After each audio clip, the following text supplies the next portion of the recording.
This movie tells a story about the life and music of Amy Winehouse through the journey of adolescence to adulthood and the creation of one of the best-selling albums of our time.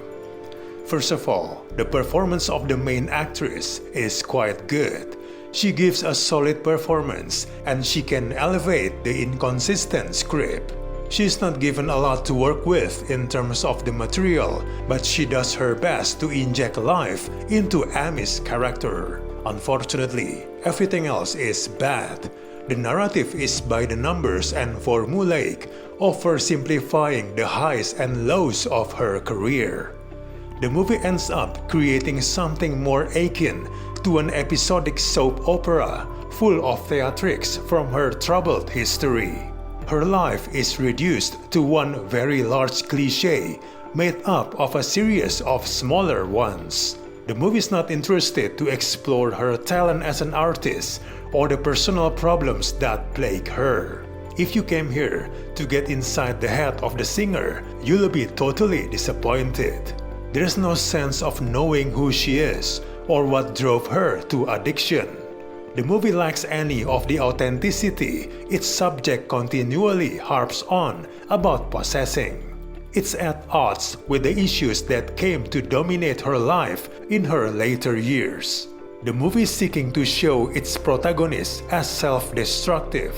It's blurring the full extent of the bad influences in her life that heighten her years-long battle with substance and alcohol abuse, depicting the singer as out of control entirely of her own volition. It's shifting the blame on her battle with addiction away from the well-documented bad influences who were by her side through it.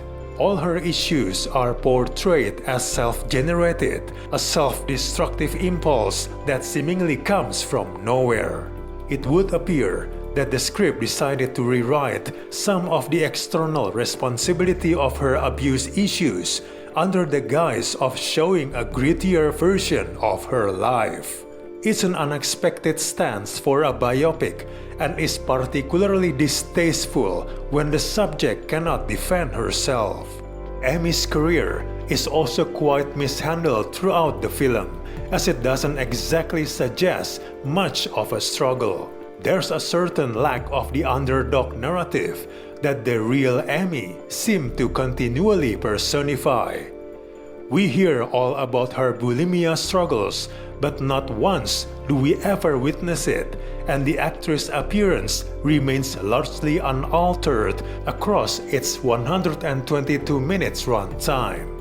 It's a tough sell for us to believe this version of Amy would ever have to prove her aesthetic was a tough selling point as well.